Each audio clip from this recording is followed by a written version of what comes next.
Dude, my friend, when I was in I was in the busboy industry a long time ago, you know, and the first gay dude I ever met, this dude Billy Conforto. How old were you? I was probably 14, right? That was the first gay you ever met. Yeah, that ever met straight on. Was he 14 too? No, he was probably 30. So, and he was like the toughest gay dude, so he could like fight, and he was gay. Nobody'd ever seen it, you know? That's scary for a homophobe. Oh, totally. Some dude will fuck you up and suck your dick. Oh, that's the biggest fear. Or make you suck his. That's the crazy part. With no teeth? Yeah. He punches all your teeth out. Oh, that's got to be crazy. So that changed the game for a lot of homophobes because of like, who's this queer, you know? Oh, dude. And then you're like, oh, if that dude knocks me out and then makes love to me, it's going to be a 0 for 2 tonight, you know? Yeah, that's a more than 2 points. Yeah. That's like a 10-8 round. But Billy had pit bulls, and he sold weed and everything, and we'd get so high, and then I would get so scared of the dogs, man, that I had to go outside a lot of times. Oh, yeah. Because I couldn't. He was like more, he'd be a lot more comfortable around him and stuff, but I would get high, and then I would just get scared around the dogs. Well, it's the dog that can kill you. That's what's crazy. It's like they're real sweet and everything, and if you get a good one, you train them right and raise them right. They're so loyal and they're so affectionate, but the power that they have is so wild.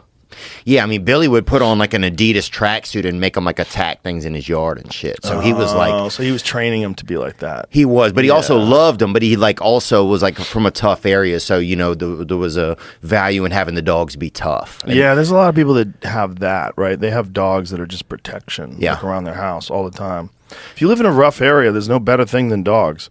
They let you know when people are there. Everyone's scared of them. It's not, you know, they'd rather break into a house that doesn't have dogs. Oh, a lot of people, if they didn't have a dad, they would have a dog, you know? I guess, yeah.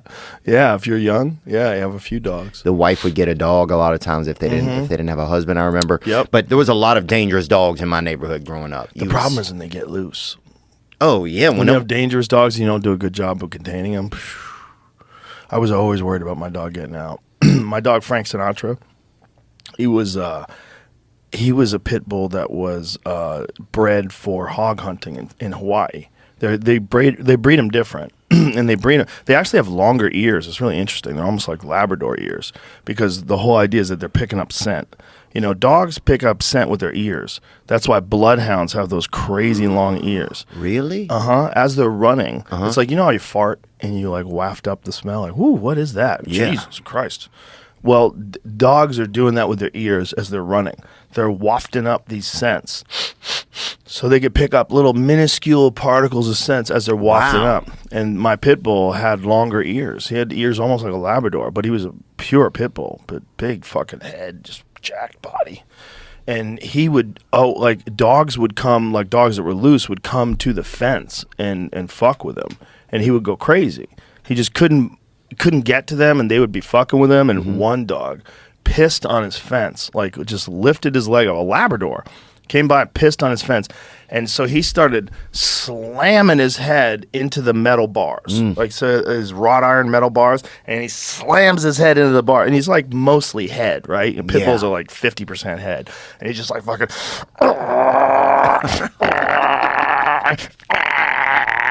And he gets his fucking head through, and I hear all this noise, and I'm alone in the house, and then I hear this noise, and I look out the window, and I see Frank with his head like wedged between the bars, and I see this dog right outside the gate that was pissing, and I was like, oh my God, he's gonna get out, and so I run up to the fence, and I get to him right when his ass pops through he bent the bars, and he got out, and so it's me running down the street in my socks, chasing this dog. Fucking Andy Dufrank, baby. He plowed this dog right into a pile of trash cans, right in my neighbor's trash cans, and I got a hold of his collar right before it got ugly. I'm like, motherfucker. So then I had to have another bar welded all around the perimeter of my fence to keep him from separating the bars. So this Israeli dude came over here, and he was the welder guy and the fence guy, you know, and he's like, what happened to your fence? And I said, the dog did it. He goes, this fucking fence? This dog bent this fucking fence with his head? I go, yeah, the dog peed out there. He goes, bro. I go, yeah, that's a crazy dog. It's a different kind of dog. Oh, that's Mike Perry, dude. It's That's a different kind of dog. Yeah. Different kind of dog. They don't care about pain. Pain doesn't Yeah. mean a fucking thing to them. They just want to get you. They just Yeah. want to get out. Like this dog was like, I don't think the dog was even, I think the dog was like being friendly. Like he's like, whoa, smell my pee. You know, he's a Labrador. Right, he's He just like didn't know any goofing better. around, like I'll piss over here. Yeah, thought like he he's in was a fine. frat. He's like, oh, I'm a cig app. Probably didn't even know what a pit bull was. Yeah, It's like, yeah, this dog's a lot louder than me. yeah. What's going on over here? Oh God, that dog's wearing that dog has a chain. I had this one neighbor that had a dog that he never trained. I mean, at all. It was basically a wild dog that he fed. It was a boxer. And this dog wouldn't listen to anybody. When they leave him in the house, if they left the screen, so like they left the door open, the screen, the dog would just fly through the screen, just burst through the screen and go out. And then he'd come home when he was ready. You And couldn't. the dog, he just had his own like plan or whatever. They were just idiots. They were really frustrated. Oh, look at this dog. Is that a pit bull too? Yeah. Yeah. Look at him. That's what he did. That's what my dog did. Oh yeah. He'd bend the bars, man. Yeah, they're a different kind of animal. God. You gotta really make sure that your perimeter is secure with a dog like that. But Yeah. this dog was not a dangerous dog. It's just a little boxer. I think I just got so I think just like I would be so nervous around them, you Yeah. know, and But you should be if they're not trained well. we didn't grow up around any dogs. Oh, You know, except for like dogs that were in our neighborhood, we didn't like and they were more violent animals. We didn't have any like dogs in our home or any experience around dogs. You know, I remember first time I ever even met a indoor dog. It was, I didn't know a dog could even be indoors, right? And I was at my buddy Scott's house and they had a golden retriever.